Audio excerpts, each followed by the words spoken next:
Assalamu alaikum, rapide disclaimer pour te prévenir que le témoignage du jour porte sur les violences sexuelles. Alors si c'est un sujet qui de près ou de loin réveille en toi de très mauvais souvenirs, ou tu sais que ça te fera plus de mal que de bien de l'écouter, ne l'écoute pas et prends soin de toi avant tout, on t'en voudra absolument pas, bien au contraire. Également cet épisode sort un vendredi exceptionnellement, au lieu d'un lundi comme on le fait en ce moment un lundi sur deux, que tu écoutes cet épisode ou bien que tu décides de te préserver, on t'invite grandement à lui envoyer énormément de force sur ces différents réseaux sociaux que l'on te mettra en barre d'infos. Je prends pas plus de ton temps, bonne écoute. Enfants, on peut pas les garder attachés, on peut pas tout le temps être avec eux. Néanmoins, le fait de leur dire, voilà, ça c'est ton corps, de nommer les parties de leur corps et leur dire, cette partie de ton corps, elle est intime, elle t'appartient qu'à toi et personne n'a le droit de la toucher, personne n'a le droit de la regarder. À partir de là, si jamais l'enfant subit une agression, il saura que ça c'est pas normal, il saura aller vers les adultes de confiance pour dire un tel a fait ça et ensuite aux adultes de prendre la responsabilité et de mettre fin aux violences. Bien plus qu'un podcast dédié aux femmes, Nissa Nissa Podcast, c'est ton podcast.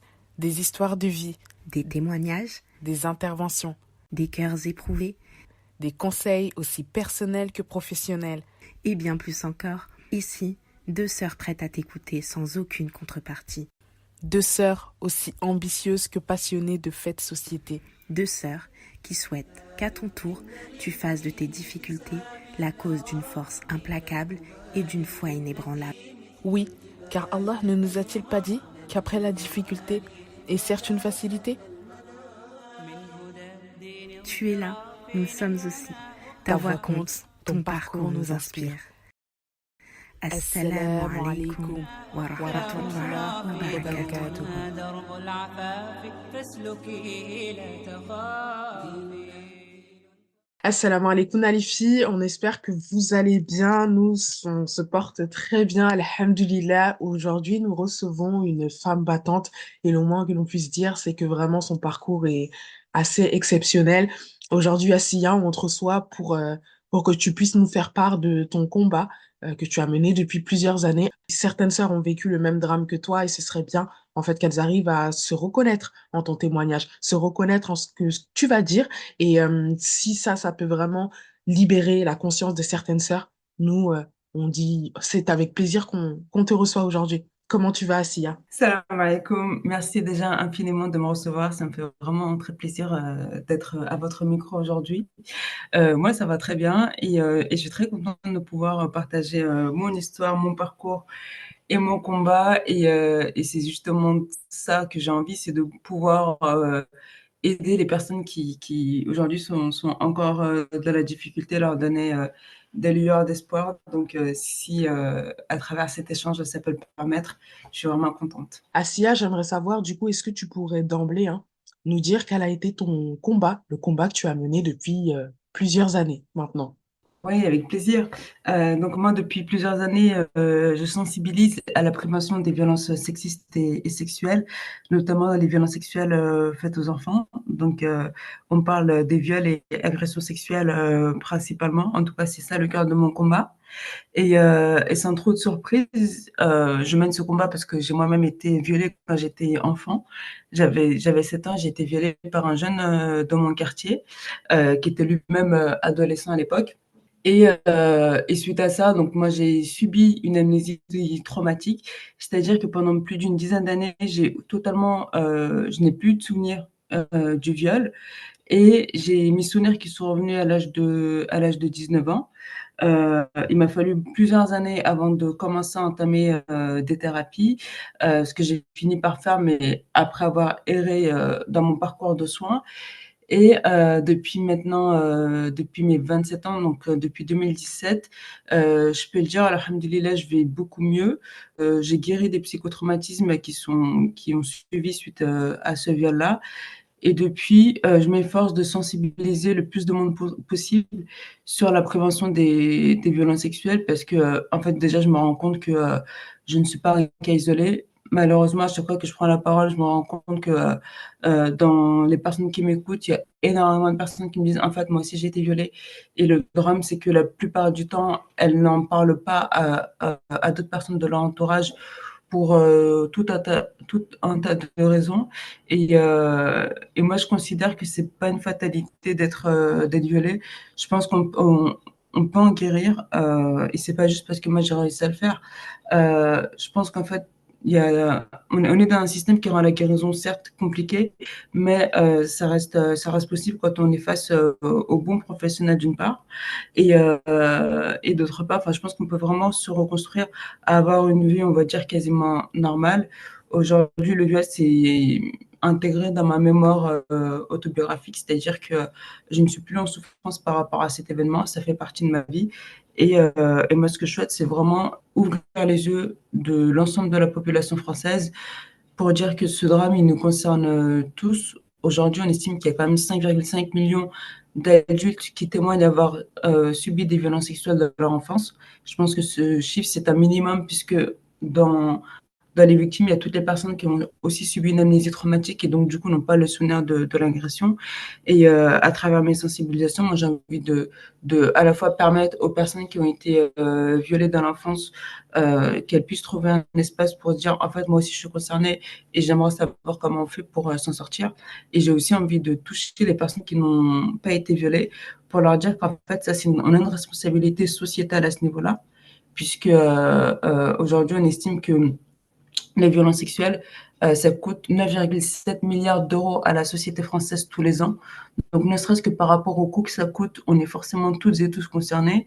Et moi, je suis intimement convaincue qu'il suffit que chacun, que ce soit une réunion de famille, une réunion amicale ou autre, mette la problématique sur la table. Et en fait, on verra qu'autour de nous, en fait, les victimes, il y en a plein.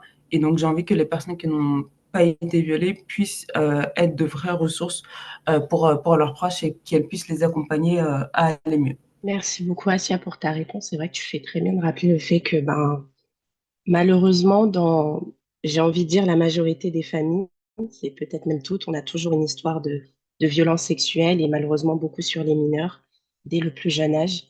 Et je rebondis juste avant qu'on passe à la seconde question sur un chiffre que tu as sorti, 9 milliards de dépenses en lien avec les violences sexuelles. Est-ce que tu peux expliquer ce chiffre? Comment est-ce qu'il s'articule? Est-ce que c'est dû à des frais de justice, vraiment pour que ma culture personnelle et pour celles qui nous écoutent? Oui, avec plaisir. Donc, ce chiffre-là, il est extrait du rapport de la Civis. Donc, la Civis, c'est la commission indépendante contre l'inceste et les violences sexuelles faites aux enfants. C'est une commission qui a été mise en place en 2021 et qui a été coprésidée par le juge pour enfants Édouard Durand et Nathalie Mathieu. Donc là, depuis l'année dernière, il y a une nouvelle commission qui s'est mise en place. Mais donc la CIVI, son but, c'était d'aller auprès de la population française à travers des réunions publiques, mais également un site internet sur lequel il regroupait des témoignages de victimes. Donc en 2 ans et demi, ils ont pu recueillir jusqu'à 30 000 témoignages. Et dans ce rapport-là, ils estiment que le coût annuel des violences sexuelles est de 9,7 milliards d'euros. Dans ce chiffre, on met à la fois le coût des frais de santé, parce qu'il faut savoir vraiment le drame en France, et c'est là où moi ça me fait toujours rire jaune quand on parle du pays des droits de l'homme, parce que je me dis si le pays des droits de l'homme qui est censé être exemplaire en matière de justice, c'est ça, mais en fait c'est quoi le reste du monde? Aujourd'hui, les professionnels de santé n'ont pas de formation obligatoire sur les psychotraumatismes. Et je peux le dire parce que je suis moi-même professionnelle de santé. Ces formations, elles sont jamais obligatoires. Donc, les gens peuvent se former sur le tard s'ils ont une appétence sur ces questions-là. Mais en tout cas, c'est pas inclus dans leur programme de formation initiale.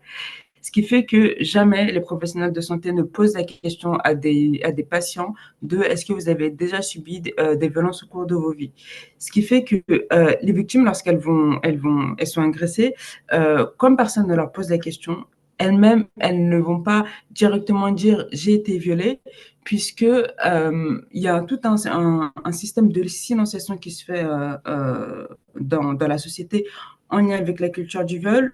Et ce qui fait qu'elles ne vont pas oser dire j'ai été violée parce qu'elles devinent qu'elles ne vont pas être entendues, elles vont être jugées, ça va être minimisé, etc. etc. Donc, spontanément, si la question n'est pas posée, les victimes d'elles-mêmes, c'est rare qu'elles disent j'ai été violée parce que les rares fois où potentiellement où elles ont avoué ce qu'elles ont vécu, que ce soit dans leur entourage ou auprès de soignants, la réponse, elle a pas été une réponse d'écoute et de protection. Donc le silence, ça vient être le premier mécanisme de protection. De ce fait, enfin, il y a une expression qui dit tout ce qui ne s'exprime pas s'imprime. Vu que les violences ne vont jamais être verbalisées, ou en tout cas très rarement, les victimes vont développer un certain nombre de troubles sur leur santé, mais vraiment leur santé globale. Ça peut être au niveau de la santé physique, où elles peuvent avoir des maladies inflammatoires, des maladies chroniques.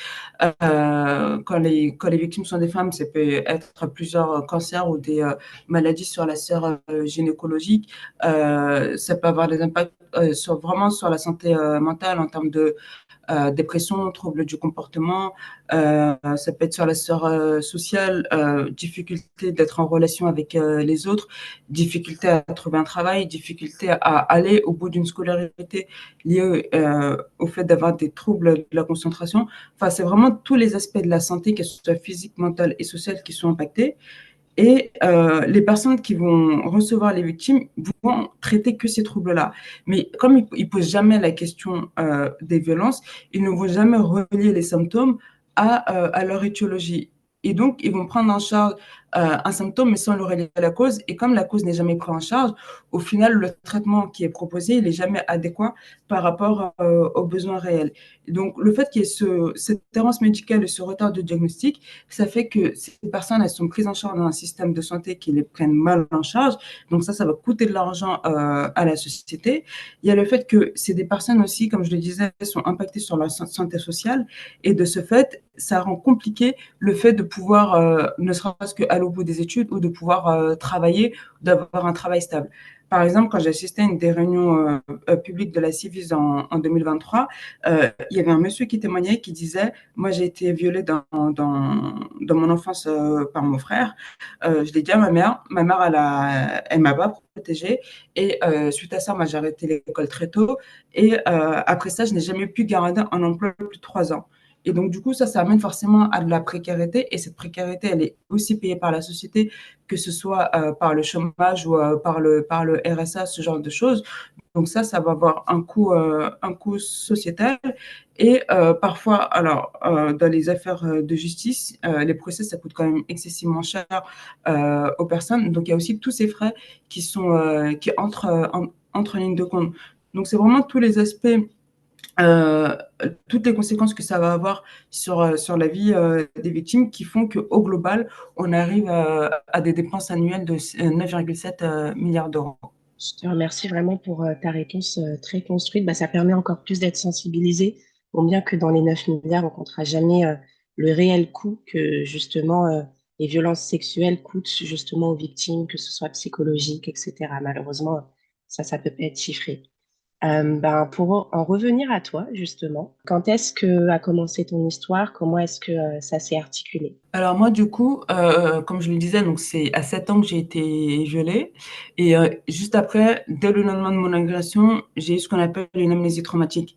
En fait, l'amnésie traumatique, quand les victimes sont enfants, et la majorité des victimes sont enfants, puisque 81% des victimes de violences sexuelles ont moins de 18 ans.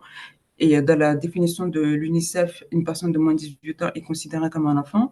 Et donc, la majorité des enfants subissent une amnésie traumatique. Pour résumer, un enfant, c'est un être qui est encore en maturation. Et la violence de l'agression sexuelle, elle est tellement forte que par mécanisme de protection pour aider l'enfant à continuer de grandir, le cerveau met en place une amnésie qui va lui permettre, on va dire, de se construire le plus normalement possible. Mais c'est pas parce que le cerveau met de côté le souvenir qu'il n'y aura pas d'autres répercussions sur la santé. Donc moi, j'ai vécu cette amnésie et qui s'est levée à l'aube, j'allais avoir 19 ans, en regardant un film sur France 2. Là, en fait, dans ce film, il y avait une scène de viol, et en regardant ça, d'un seul coup, j'ai tous les souvenirs qui me reviennent, ce qui est extrêmement violent, parce que, en fait, genre, je m'y attendais absolument pas à ce que je savais pas que j'avais été violée à ce moment-là. Et donc, du coup, avoir ce souvenir qui revient de manière aussi franc, aussi limpide, Et ce qui est d'autant plus violent, c'est que quand les souvenirs reviennent, moi, je revis toutes les sensations dans mon corps et ça, c'est horrible. Et à partir de là, je suis dans une forme de sidération. Je suis un peu perdue. J'en parle clairement pas à ma famille à ce moment-là. Le jour même, j'en parle à quelques amis et je leur dis pas forcément directement que j'ai été violée, mais je leur fais comprendre que je suis en détresse et en tirant les fils, au bout d'un moment, je finis par leur dire que j'ai été violée, mais je leur dis, j'ai pas envie de voir un changement dans votre comportement, donc faites comme si je vous avais rien dit et en fait notre relation elle reste comme elle était. Je mène ma vie, on va dire quasiment normalement. Enfin, je fais mes études, etc. Et à la fin de mes études d'infirmière en 2013, je commence à ressentir que j'ai une forme de mal-être à l'intérieur de moi. Et là, pour la première fois, je me dis, je pense que j'ai besoin d'aller voir un psy pour être accompagnée là-dessus. Donc c'est ce que je fais. On va dire pendant 3 ans, je teste différents psys parce que la première psy que j'avais vue, on avait commencé un travail pendant quelques mois et puis c'était pas forcément concluant de mon côté. Donc après, j'avais été réorientée vers différents thérapeutes et à chaque fois, ça ne me convenait pas. Donc j'ai eu 3 ans, on va dire, de d'errance où j'ai testé différentes approches avec des psychologues, des psychiatres, parfois des hypnothérapeutes. J'ai testé le MDR. Enfin voilà, j'ai essayé de tester différentes techniques pour aller bien. Et à un moment donné, enfin, j'étais hyper frustrée parce que je me disais, enfin, là, je vais pas bien. Je fais tout pour aller bien en essayant d'aller voir des professionnels de la santé mentale pour m'aider à aller mieux, mais finalement, je me sens pas forcément mieux, je me sens pas aidée. Donc, j'avais fait une pause dans ma recherche de soins en me disant, bah là, j'ai quand même testé plein de personnes et ça fonctionne pas, donc peut-être que c'est une fatalité et je vais pas aller mieux et que c'est à moi d'apprendre à vivre avec tout ça. Donc pendant peut-être 1 an ou 2, j'arrête de voir des thérapeutes et ça me revient de nouveau en fin d'année 2016 où là, je ressens de nouveau ce besoin de voir quelqu'un. Et alors, je ne sais pas trop comment. Un jour, j'ai cette, je veux dire, cette illumination, même si clairement, je pense que c'est lui qui m'a guidée à ce moment-là. Je me dis, tiens, Assa, va chercher une psychologue qui est spécialisée en traumatologie, victimologie. Alors on m'avait jamais parlé de ces termes-là, mais enfin, voilà, j'ai eu cette idée-là. Et du coup, je concentre ma recherche là-dessus. Et je me dis, voilà, les psys qui sont spécialisés en victimologie, traumatologie, elles ont l'habitude d'accompagner des victimes, elles connaissent ce que c'est les psychotraumatismes, et donc normalement, elles sont censées être capables de m'accompagner au mieux par rapport à mon besoin. Et Dieu merci, ça a fonctionné. J'ai rencontré une psy à ce moment-là qui s'appelle Amandine.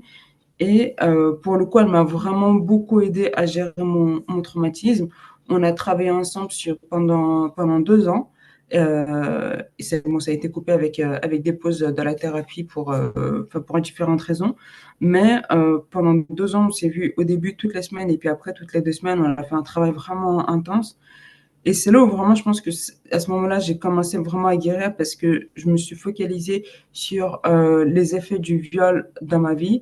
Faut savoir qu'à ce moment-là, moi, j'étais dissociée, c'est-à-dire que une des conséquences des agressions sexuelles, c'est qu'on peut subir une dissociation traumatique. Donc, c'est un peu comme si mon corps et mes émotions étaient totalement coupés. Et ça, moi, je me rendais compte et je voulais retrouver cette connexion et cette unité-là. Donc, à travers les 2 ans de travail qu'on a fait ensemble, ça a bien fonctionné. Et dans l'intervalle des 2 ans, parce que pendant un moment, ma psy, du coup, comme elle était en congé, donc pendant ce temps-là, j'étais pas suivie. Mais quand j'avais commencé le travail avec elle, je ressentais qu'il y avait des choses qui travaillaient en moi. Je ressentais un peu un besoin excessif de m'exprimer, de parler, en tout cas de plus garder ça à l'intérieur de moi. J'avais un peu le sentiment d'imploser. Et à ce moment-là, je me dis, enfin, ça fait des années que je sais que j'ai été violée. Ça fait des années que je souffre. Ça fait des années que j'essaye de trouver des interlocuteurs, des professionnels pour aller bien. Pourquoi j'ai encore ce sentiment d'implosion à l'intérieur de moi? Et là, pour la première fois, je me dis, enfin, j'ai un peu tout essayé et je comprends pas pourquoi, en ayant tout essayé, je me sens toujours aussi mal. Et je me dis, le seul truc que j'ai pas encore fait, c'est que j'ai pas porté plainte contre mon agresseur. alors peut-être qu'il faut que je le fasse. En sachant que pour moi, quelques années avant, c'était absolument hors de question que je porte plainte contre mon agresseur. Déjà parce que je savais déjà à l'époque qu'il y avait seulement 10% des victimes de viol qui portent plainte et que dans ces 10%, il n'y a que 1% des plaintes qui aboutissent à une condamnation. Donc, j'ai porté plainte, je savais que c'était perdu d'avance. Et comme j'avais aussi conscience des failles du système judiciaire et de la potentielle violence des policiers, je voulais pas me confronter à ça et je me suis dit finalement ça va être plus de violence pour un résultat incertain et j'ai pas forcément envie d'aller là-dedans. Mais comme j'avais ce sentiment d'implosion à ce moment-là, je me suis dit bon, je tente. Je sais que ça va pas forcément fonctionner, mais je sentais que c'était un peu le dernier recours qu'il fallait que je tente avant de guérir complètement. Donc je l'ai fait. J'ai passé un peu les étapes de la procédure judiciaire, mais donc sans surprise, mon agresseur n'a pas été condamné pénalement. Mais malgré tout, moi, quand j'ai porté plainte et que la policière m'avait dit potentiellement il y aura une confrontation avec lui, parce qu'il faut savoir que du coup, comme c'est un jeune qui habitait mon quartier, le quartier dans lequel où j'ai grandi et où ma famille habitait à ce moment-là, moi, j'habitais plus chez mes parents, mais du coup, quand j'allais chez mes parents, je savais que je pouvais tomber sur lui vu qu'il habitait pas loin. Et il faut savoir, en fait, comme on fait partie de la même ethnie, donc mes parents et ses parents se connaissaient.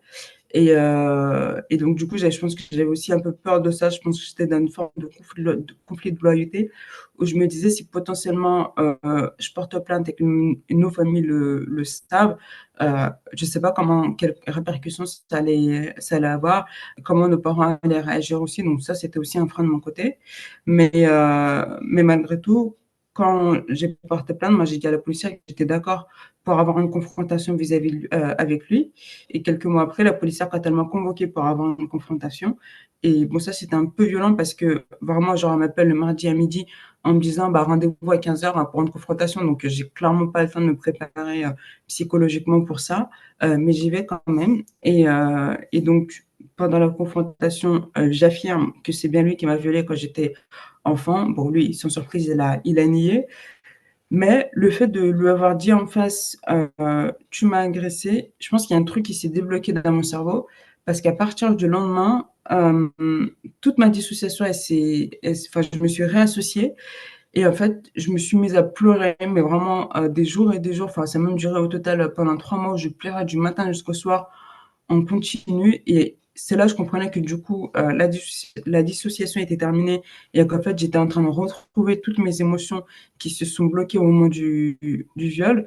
Et comme j'en avais conscience, ça m'aidait parce que j'étais pas, enfin, je mettais du sens dans toutes ces larmes qui coulaient. Et je me disais, bah, enfin, c'est vraiment ce que j'attendais depuis des années. Et là, je suis contente que ça arrive. Bon, au bout de 3 mois, au bout d'un mois, j'étais fatiguée de pleurer, j'avais aucune hâte, c'est que ça s'arrête. Mais en fait, à partir de là, il y a un vrai état de mieux-être qui s'est installé. Et dans mon cheminement, j'avais contacté différentes associations pendant ma période de pause dans la thérapie avec ma psy, parce que je voulais trouver des groupes de parole. Je voulais parler avec d'autres gens qui avaient vécu le viol et partager nos récits.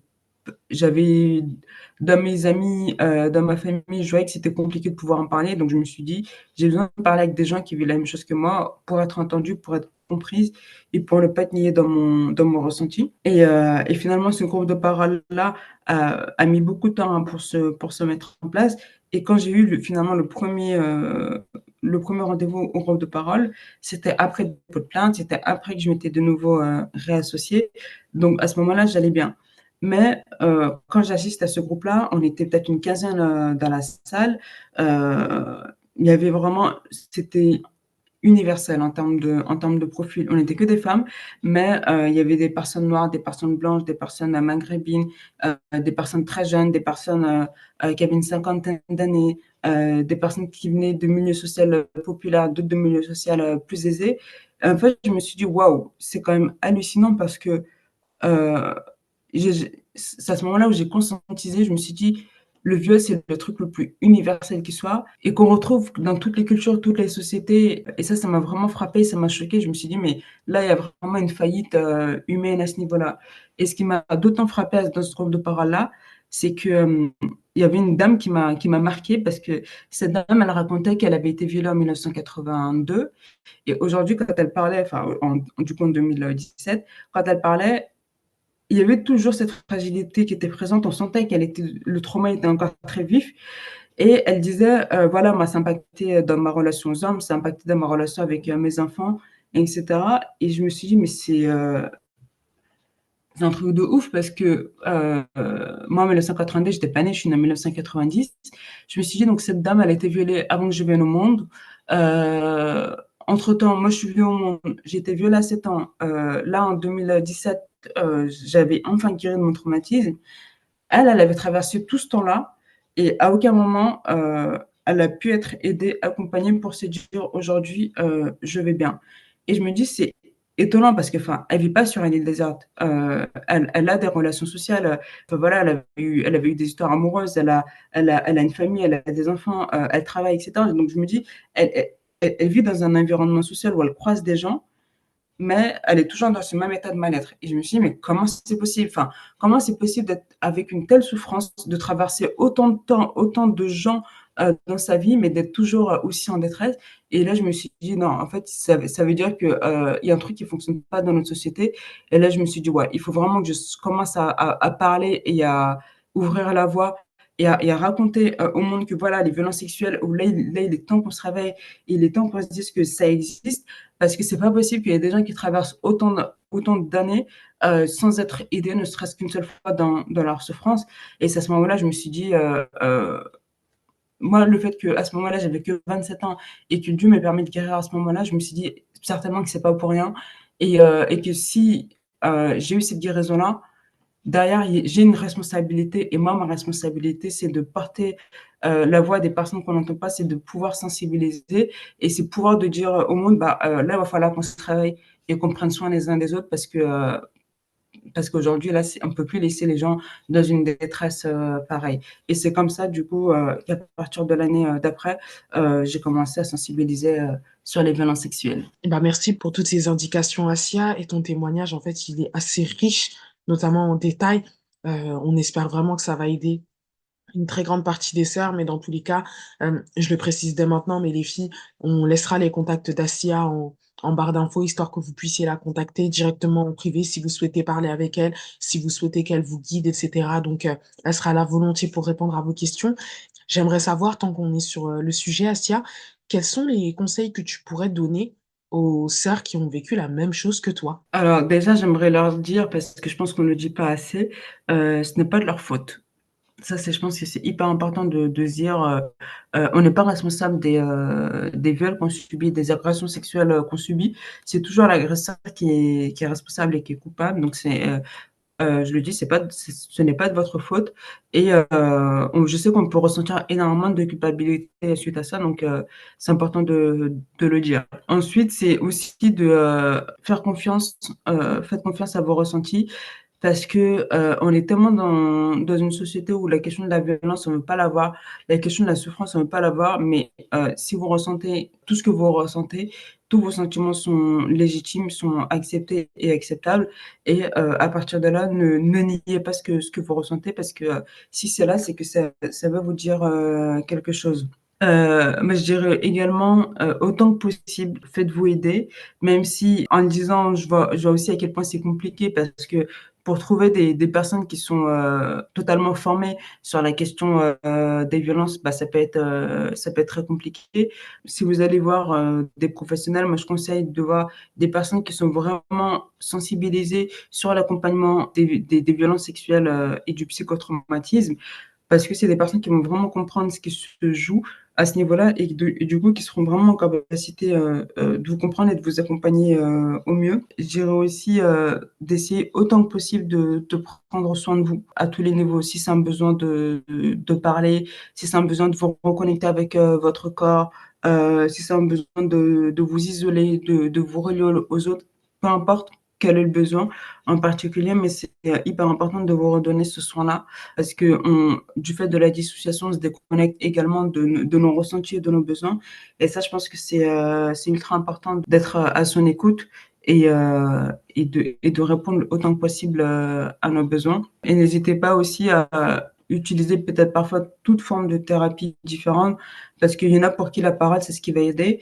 Il y en a, ça va plutôt être au niveau de l'écriture, d'autres, ça va être au niveau de l'art, d'autres, ça va être à travers le sport ou autre. Enfin, il n'y a pas une thérapie pour toutes les victimes, c'est vraiment très, très individualisé et parfois ça peut être très long pour rencontrer la personne qui pourra vraiment nous aider. Il y a une étude de la psychiatre et psychotraumatologue Muriel Salmona qui est vraiment en France, c'est la spécialiste des psychotraumatismes. Et dans une de ses études, elle dit qu'en moyenne, une victime, elle met 13 ans pour trouver le bon thérapeute. Ce chiffre, il est presque désespérant parce que au moins quand on traverse toutes ces errances médicales et ces errances soignantes, on se dit, bon, la moyenne, c'est 13 ans, donc au final, je suis dans la moyenne et c'est normal de mettre autant de temps. Mais en même temps, c'est pas normal d'accepter de mettre aussi longtemps avant de trouver quelqu'un. Donc voilà, c'est important de savoir que cette moyenne-là, elle existe, que l'errance, elle peut durer longtemps, mais c'est pas parce que l'errance, elle existe que ça veut dire qu'il n'y a pas de, il y a pas de guérison, il y a pas de guérison possible. Moi, je suis contente de voir qu'en 2025, voilà, je suis un peu dubitatif sur ce que je vais dire, mais on parle un peu plus des violences sexuelles, certes, même si moi j'estime que ça fait tellement longtemps que c'est silencieux que c'est jamais assez par rapport à ce que j'aimerais réellement, mais on en parle quand même un peu plus et il y a de plus en plus d'associations ou des structures de soins qui sont ouvertes sur ces questions. Il y a les maisons des femmes aussi qui font un travail formidable et ce qui est hyper intéressant avec ces structures-là, c'est qu'elles sont prises en charge par l'assurance maladie, par les mutuelles, donc il n'y a pas cette barrière de coût qu'on peut avoir avec un thérapeute qui est en libéral. Du coup, ça veut dire qu'il y a de plus en plus d'espace où en tant que victime, on peut se rendre pour être accompagné. Bah, encore merci Asia pour tes conseils qui sont vraiment très très complets. Moi, ce qui me marque depuis le début de ce podcast, c'est vraiment la maturité avec laquelle tu abordes ton histoire. Euh, Notamment une chose plus précise, c'est que tu n'as pas de problème de ce qu'on entend à poser le mot viol. Et je sais que pour beaucoup, beaucoup de femmes, c'est encore très compliqué, après avoir vécu un tel drame, de poser des mots sur ce qu'elles ont vécu.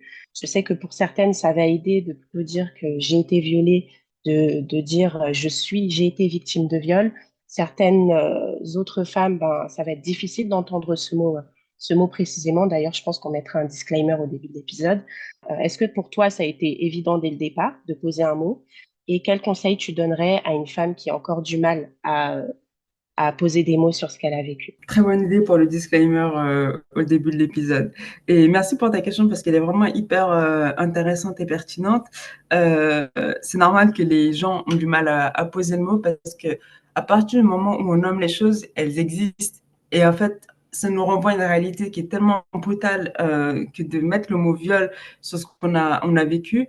Euh, que parfois c'est plus facile de passer par des euphémismes en disant par exemple j'ai été agressée ou j'ai subi ceci parce que il y a une forme de distance quand on le dit de cette façon-là.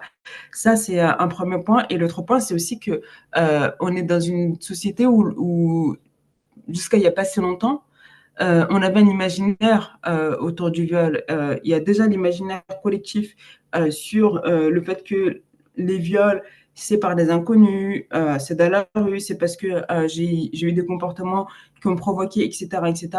Toute la culture populaire, c'est cette image du viol qu'elle montre.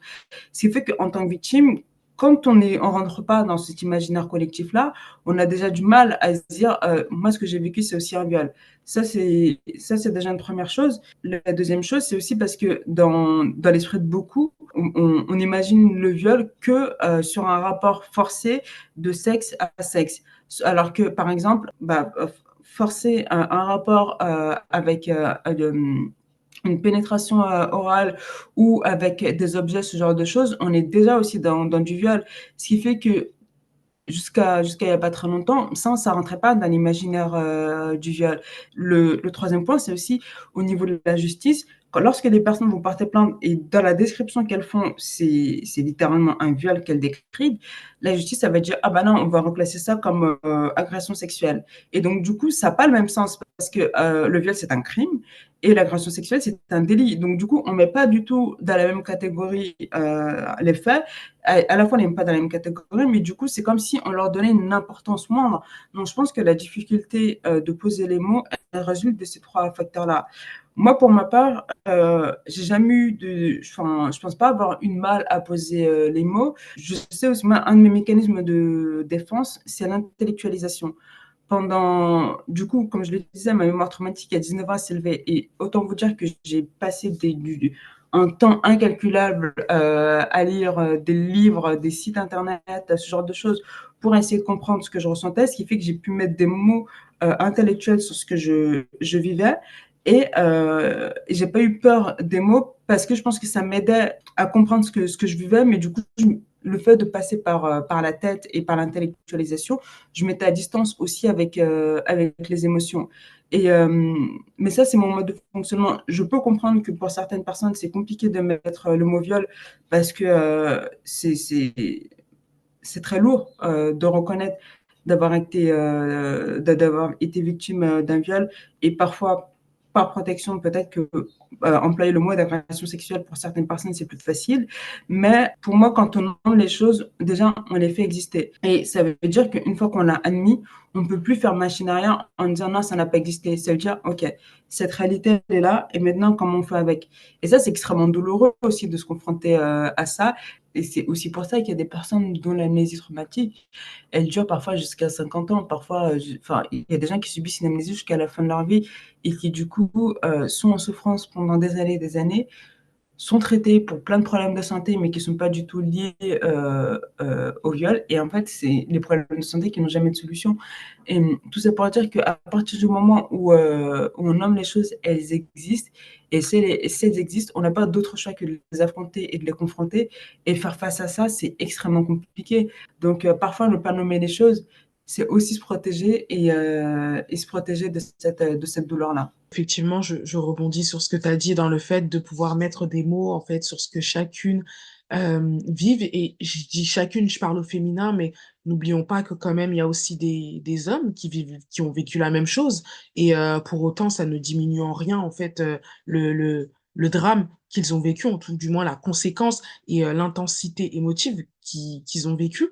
Mais effectivement, nous, notre but aussi, Assia, à travers ton témoignage, c'est vraiment de non seulement toi de libérer la parole, mais de faire en sorte que ce sujet ne soit pas enfoui et également de vraiment mettre des mots sur ce que tu as vécu et de sensibiliser surtout.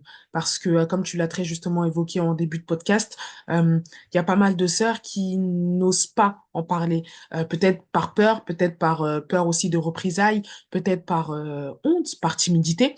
Mais de toute façon, je ne cesserai jamais de le dire, dans ce cas de figure, la honte doit changer de camp, clairement. Et est-ce que, Assia, tu pourrais nous parler aujourd'hui de quelles sont les causes que tu défends aujourd'hui? Tu en as légèrement parlé quand même là au début de podcast, mais est-ce que tu peux nous parler des différentes causes que tu mets en avant aujourd'hui? Quels sont les événements, par exemple, auxquels tu participes pour vraiment faire en sorte que le sujet du viol ne soit pas tabou? Alors, du coup, moi, depuis 2019 maintenant, je sensibilise et je forme à la prévention des violences sexistes et sexuelles, que ce soit les professionnels de la santé, du social ou de l'éducation, les associations ou les particuliers, enfin vraiment toutes les personnes qui souhaitent se renseigner sur ces thématiques-là. La formation, ça commence déjà par leur dire, en fait, voilà la réalité des violences sexuelles. Parce que il faut pas oublier que l'agresseur, dans 94% des cas, il fait partie de l'entourage de la victime. Et donc, du coup, toute la théorie de l'inconnu dans la rue, machin, ça marche, enfin, elle tombe à l'eau parce qu'on sait que voilà, c'est pas des personnes proches. Et moi, mon grand rêve véritablement, c'est que déjà, on sorte du tabou. Déjà, en France, la sexualité en tant que sujet est un tabou à part entière et encore plus les violences sexuelles. Moi, j'ai envie qu'on sorte de ce côté tabou parce que c'est plus on va faire un sujet de conversation normal, parce que parler de sexualité, finalement, c'est parler de santé aussi.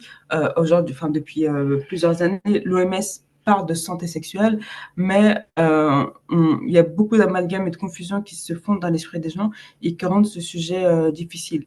Donc moi, déjà, j'essaie d'amener cette réalité-là auprès des gens en leur disant, bah, voilà la réalité des violences sexuelles. Donc, ça vient casser aussi avec l'imaginaire que chacun peut se créer. J'essaie aussi de leur dire, voilà comment on peut protéger les personnes, parce qu'on a les moyens de le faire. Et c'est pas si compliqué que ça, finalement, de protéger les personnes. Déjà, ça commence par le fait d'en parler. Plus on va en parler, plus on va verbaliser. Déjà, d'une part, les personnes qui ont été victimes, elles vont se dire, ah bah tiens, je peux moi aussi venir déposer ce que j'ai vécu. La première fois que j'ai fait ma première conférence, j'ai été marquée et presque surprise en me disant, parce à l'issue de cette conférence-là, il y a plusieurs personnes qui sont venues me voir et qui m'ont dit, moi aussi j'étais violée, moi aussi j'étais violée, moi aussi j'étais violée. Et en fait, je ne m'y attendais pas à ce moment-là et ça m'a beaucoup frappée. La deuxième conférence que j'avais faite quelques mois après, de nouveau, il y a plusieurs personnes qui m'ont dit, moi aussi j'étais violée, etc. Et à partir de ce moment-là, je me suis dit, Asia, attends-toi à ce que chaque fois que tu prends la parole, tu vas recevoir des témoignages. Ce qui est bouleversant aussi, hein, parce que c'est très vertigineux de dire qu'en fait, à chaque fois que tu parles, regarde autour de toi et dis-toi qu'il y a il y a plein de personnes qui sont concernées. Et ça ne manque pas. J'avais eu une interview il y a quelques années dans le journal local de la ville où j'habitais à ce moment-là. Et donc, du coup, je travaillais, j'habitais la même ville, donc mes collègues étaient tombés sur le portrait qui avait été fait de moi. Et pareil, ça n'a pas manqué. Quand je suis arrivée le lundi, tel collègue m'a dit, ah bah moi aussi j'ai été violée, et ainsi de suite. En fait, c'est vraiment le crime le plus banal qui soit. Donc déjà, moi, j'essaie de mener des conférences là-dessus pour dire, OK, cette réalité, maintenant, on peut plus la nier, elle existe. Donc déjà, collectivement, on va en prendre conscience et à partir de là, on va dire, OK, qu'est-ce qu'on peut faire? Ce que j'essaie de faire aussi, c'est d'amener énormément de prévention. C'est de dire aux adultes qui ont des enfants dans leur entourage, que ce soit leurs enfants, que ce soit leurs neveux, nièces. Enfin, de toute façon, je pense qu'on a tous des enfants qui gravitent autour de nous. C'est de se dire, quand vous êtes adulte, vous êtes obligé de vous dire comment je protège ces enfants-là, comment je leur en parle. Pour moi, aujourd'hui, en 2025, c'est inconcevable. Quand je vois des couples qui disent, en fait, on va se marier, on aimerait avoir des enfants, moi, ça me paraît inconcevable que ce couple ne se dise pas, OK, comment on va parler à nos enfants pour les protéger. Ce couple ne va pas avoir de difficulté à se dire, ah bah tiens, on va réfléchir, par exemple, on va habiter dans telle ville, comme ça on va être dans un bon système scolaire, ou on va l'inscrire, je sais pas moi, dans telle ou telle activité. Et pour moi, enfin, on peut parler de tous ces sujets-là, mais on ne parle pas en fait de la question de la sexualité. Pour moi, c'est inconcevable. Parce que, de fait, les enfants, c'est les êtres les plus vulnérables qui soient, et c'est parce qu'ils sont aussi vulnérables que ce sont des proies parfaites pour les agresseurs. Et je dis toujours, on ne peut pas tout le temps éviter que la violence sexuelle arrive. Malheureusement, nos enfants, on ne peut pas les garder attachés, on ne peut pas tout le temps être avec eux. Néanmoins, le fait de leur dire, voilà, ça c'est ton corps, de nommer les parties de leur corps et leur dire, cette partie de ton corps, elle est intime, elle t'appartient qu'à toi et personne n'a le droit de la toucher, personne n'a le droit de la regarder. À partir de là, si jamais l'enfant subit une agression, dans sa tête, il saura que ça, c'est pas normal et il saura aller vers les adultes de confiance pour dire un tel a fait ça et ensuite aux adultes de prendre la responsabilité et de mettre fin aux violences. Comme je le disais, on ne peut pas éviter tout le temps le viol ou l'agression sexuelle, mais ce qu'on peut faire en tant qu'adulte, c'est inscrire tout de suite l'enfant dans un parcours de soins avec des professionnels qui soient vraiment formés sur ces questions-là. Et ça va éviter que les psychotraumatismes ne s'installent. Comme je le disais, moi, par exemple, j'ai subi une amnésie qui a duré quasiment 10 ans. Et vraiment, et je le dis, moi, je suis dans un cas, je suis chanceuse dans la mesure où à 27 ans, j'allais mieux. Moi, j'ai des connaissances qui ont commencé à aller mieux à plus de 60 ans. Donc, là, je suis très reconnaissante. Je me dis, si je vis très, très longtemps, et ben, j'aurai plein d'années de vie où, en fait, je vais bien, alors qu'il y en a qui vont jamais bien de toute leur vie. Et tout ça pour dire que plus l'enfant vient nous parler tôt et plus on l'inscrit dans un parcours de soins très tôt, plus on va pouvoir faire en sorte que les psychotraumatismes ne s'installent pas et donc l'enfant pourra vivre une vie normale comme si l'agression n'avait jamais existé. Donc ça, c'est quelque chose sur lequel j'insiste beaucoup dans mes interventions. Moi, j'ai à cœur de former les professionnels parce que, comme je l'ai dit, aujourd'hui, il n'y a pas de formation obligatoire de la part des professionnels de santé ou du social ou de l'éducation, alors que ce sont les personnes qui sont les plus à même d'être en contact avec des enfants d'une part et avec des victimes d'autre part. Et pour moi, c'est inconcevable que la question ne soit pas systématiquement posée. Donc, je les forme aussi sur ces questions-là, sur la réalité des violences sexuelles avec les chiffres, c'est ça. Voilà les effets que ça crée chez les victimes, voilà ce dont les victimes ont besoin et voilà comment vous pouvez poser la question aux victimes. Donc, ça amène aussi un vrai travail de déconstruction parce que le sujet de la sexualité, il est tabou et encore plus, on va dire, de cette sexualité transgressée, même si les violences sexuelles n'ont absolument rien à voir avec de la sexualité. Mais malgré tout, ça amène à notre propre éducation et à ce qu'on a reçu comme éducation ou pas sur la sexualité. Mais même dans son absence, on reçoit quand même une éducation et du coup, ça va impacter ce qu'on va transmettre en tant que professionnel. Donc, moi, je fais un vrai travail de déconstruction là-dessus en disant, voilà ce que vous avez reçu, OK, et comment on peut travailler dessus pour que vous soyez le plus à l'aise possible avec ça. Et au pire, il y en a qui ne seront jamais à l'aise et j'ai envie de dire, c'est OK, mais c'est au moins de savoir vers qui je peux réorienter pour en tout cas éviter que la personne soit dans une errance encore plus grande que ce qu'elle a connu. Donc ça, c'est d'un point de vue professionnel ce que je fais. J'ai écrit un livre en 2000, je me perds d'aller 2018 ou 2019, je crois que c'était 2018. Bon, moi, c'est pas important, entre 2018 et 2019, qui s'appelle Réapprendre à vivre. C'est un témoignage dans lequel je raconte ma reconstruction après avoir été victime de viol.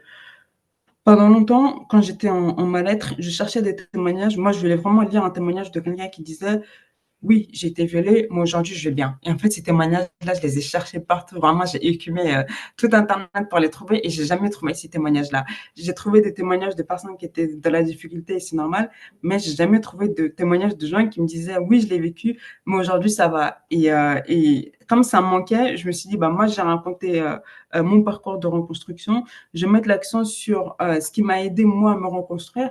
Comme ça, si les choses qui ont fonctionné pour moi, si ça peut fonctionner pour d'autres, eh ben, ça me fait plaisir de les partager. Et aussi, à travers ce livre, ce que je voulais aussi, c'était parler aux personnes qui n'ont jamais vécu de viol ou d'agression sexuelle. Et j'ai envie de dire, tant mieux qu'il y ait aussi des personnes qui ne l'aient jamais vécu. Mais c'était une manière de dire, même si vous ne l'avez pas vécu déjà autour de vous, c'est sûr qu'il y a des personnes qui l'ont vécu. Enfin, les stats, elles sont sur une fille sur 5. Donc, mathématiquement, je pense qu'autour de nous, on tombe facilement sur au moins une victime. Et, mais j'avais envie de dire, même si vous ne l'avez pas vécu, vous avez les moyens d'être aidant et aidante. Donc, j'ai écrit ce livre-là entre 2018 et 2019. Et là, depuis 2020, je réalise un documentaire qui s'appelle Les mots pour vous le dire.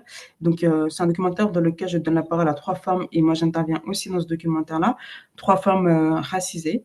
Et moi, ce que je voulais, c'était aussi réussir à toucher les personnes qui continuent de se dire moi, je ne suis pas concernée, les violences sexuelles, je m'en fiche, etc. Parce que c'est des choses que j'ai entendues et qui, évidemment, m'ont heurtée. Et je me suis dit, bah voilà, avec mon livre, j'ai réussi à toucher des personnes, mais le livre, ça ne permet pas de toucher autant de gens que je voudrais parce qu'il y a des gens qui n'aiment pas forcément lire, ce genre de choses. Et je me suis dit, pour moi, le média culturel qui touche le plus de public, c'est le média film. Alors évidemment, réaliser des films, c'était absolument pas mon métier initialement, mais ça ne m'a pas empêché. J'ai pu, Dieu merci, être entourée vraiment d'une équipe incroyable sur ce projet-là. Et là, au bout de 5 ans, ça y est, le film est enfin terminé. Il sortira, Inch'Allah, le 7 mars 2025 avec une projection qui aura lieu à Bondy, au cinéma André Malraux. Le film, franchement, il est vraiment très, très beau et il met aussi l'accent à la fois sur ce que ça implique au long terme sur nos vies d'avoir été violés. Parce que trop souvent, on va se dire, c'est bon, aujourd'hui, les violences sexuelles, on en entend beaucoup parler. Moi, je dis toujours, c'est pas parce qu'on en entend parler d'un point de vue chiffré qu'on sait vraiment dans la vie des gens ce que ça implique. Et aussi, le fil narratif de mon film, c'est vraiment la question judiciaire, puisque autant moi que les 2 autres filles qui témoignent dans le film, c'est le parcours judiciaire qu'on a eu. Alors, sans surprise, il est évidemment chaotique, mais pour l'instant, je vais juste en rester là, comme ça, vous aurez le loisir de regarder le film en entier. Mais c'est aussi, enfin, pour moi, c'est pas neutre que la justice soit aussi chaotique et ça vient dire quelque chose. Pour moi, la justice, elle sert à dire ce qui est toléré ou non sociétalement. Sauf que aujourd'hui, comme il n'y a que 1% des victimes de viol dont les plaintes aboutissent à une condamnation, c'est comme si la justice elle disait que sociétalement, c'était OK de violer. Moi, c'est comme ça que je le reçois. Et à travers ce film, quand on voit à quel point c'est ultra difficile d'avoir accès à un procès, et ça, c'est ce que nos 3 histoires mettent en avant, j'ai vraiment envie qu'on réalise tous les chemins de traverse que ça amène de devoir porter plainte et qu'à l'issue de ça, alors si plus tard ça peut aider à ce qu'il y ait de vrais changements dans les systèmes judiciaires, bah, clairement je serai la fille la plus heureuse du monde, mais à minima que ça permette de conscientiser dans l'esprit de tout un chacun, que chacun se réalise en disant waouh, je pensais pas qu'il y avait tout ça qui était vécu et vous passiez à travers tout ça. Je me dis, c'est déjà un premier pas de créer de l'empathie parce que je me dis, les chiffres, c'est quelque chose de très froid. Si on dit une fille sur 5 est violée, 5,5 millions de personnes victimes, ça reste très froid. Et on n'imagine pas les vies qu'il y a derrière. Et là, moi, j'ai fait en sorte que on soit que 3 dans le film, que on soit que nous en tant que victimes et qu'il n'y a pas de parole de professionnels, même si parfois, moi, je prends un peu cette posture-là. Mais je voulais que pour une fois, on écoute vraiment les victimes.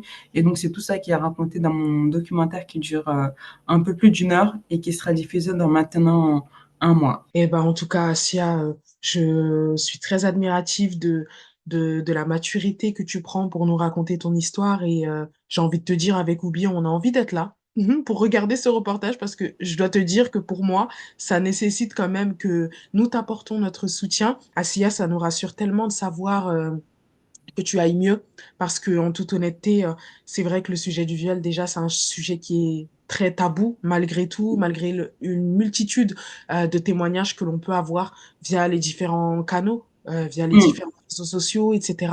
C'est très compliqué de mettre des mots et de parler enfin, de parler de ce sujet-là avec beaucoup de facilité, avec un certain recul, comme tu l'as évoqué. Il y a certaines personnes qui mettent du temps à en parler et ça peut mettre tellement de temps qu'elles n'arrivent même pas à évoquer ce mot viol. Pour moi, ça ne doit pas être un tabou et pour toi aussi, ça n'est plus un tabou. Pour n'importe qui, ça ne doit pas être un tabou, tout simplement. Mais vraiment, mille merci d'avoir accepté de partager ton témoignage et de continuer à le faire à travers différentes interviews que tu fais, parce qu'on a eu la curiosité aussi de tomber sur toi, sur d'autres interviews. En tout cas, les filles, nous, comme je l'ai évoqué, on précisera toutes les coordonnées d'Asia en barre d'infos au cas où vous souhaitez la joindre, au cas où vous souhaitez échanger avec elle. Et je pense qu'Asia ne dira pas le contraire, mais elle acceptera volontiers de vous guider, de vous accompagner, etc. Ou tout du moins de vous donner en fait les différents conseils que vous pouvez appliquer dans votre quotidien, qui sont les professionnels que vous pouvez chercher à joindre pour parler de votre histoire. Asia, je te remercie encore et encore et je te remercierai jamais assez. Je bloque la date du 7 mars dans ma tête.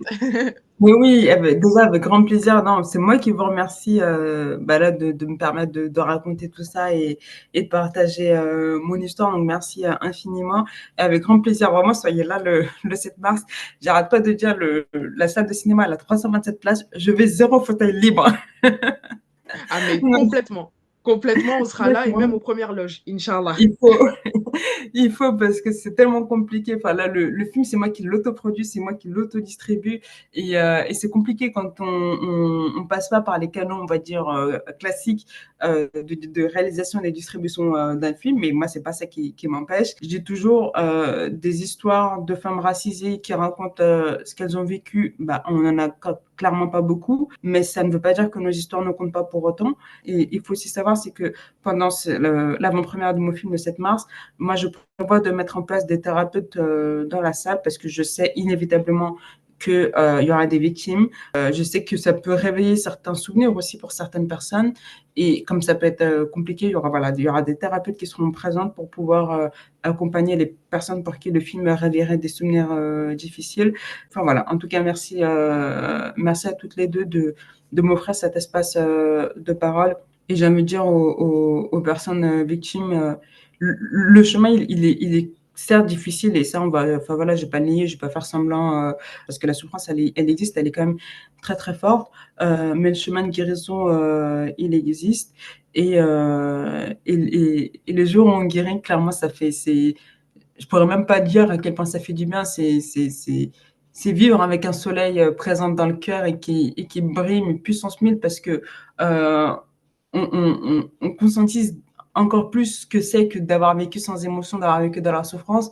Et donc, du coup, après, les petits moments de joie, ne pas-ce qui pourraient apparaître comme des petits moments de joie pour les autres, et ben, ça devient un feu d'artifice d'euphorie pour nous. Donc, enfin voilà, clairement, je vous envoie toute ma force et mon soutien et mon amour. Et c'est compliqué, mais c'est possible d'aller mieux. Merci à toi, Sia, et les filles. Du coup, on se retrouve la prochaine fois pour un tout nouveau podcast. D'ici là, portez-vous bien. Voilà, on vous fait de gros, gros, gros bisous. Assalamu alaikum, les filles. Merci pour ce temps partagé avec nous. On espère que tu as passé un bon moment en notre compagnie. Si tu estimes que cet épisode peut être utile à une autre femme, on compte sur toi pour le lui partager. Tu peux également d'ailleurs noter cet épisode sur ta plateforme d'écoute préférée. Ta voix compte. Alors si tu souhaites nous partager une épreuve ou un bonheur qui a marqué ta vie, tu peux nous envoyer ton témoignage par mail ou bien pourquoi pas nous raconter ton histoire de vive voix dans un prochain épisode. Car oui, Nissa Podcast reste la voix des femmes qui s'écoutent et s'entraident.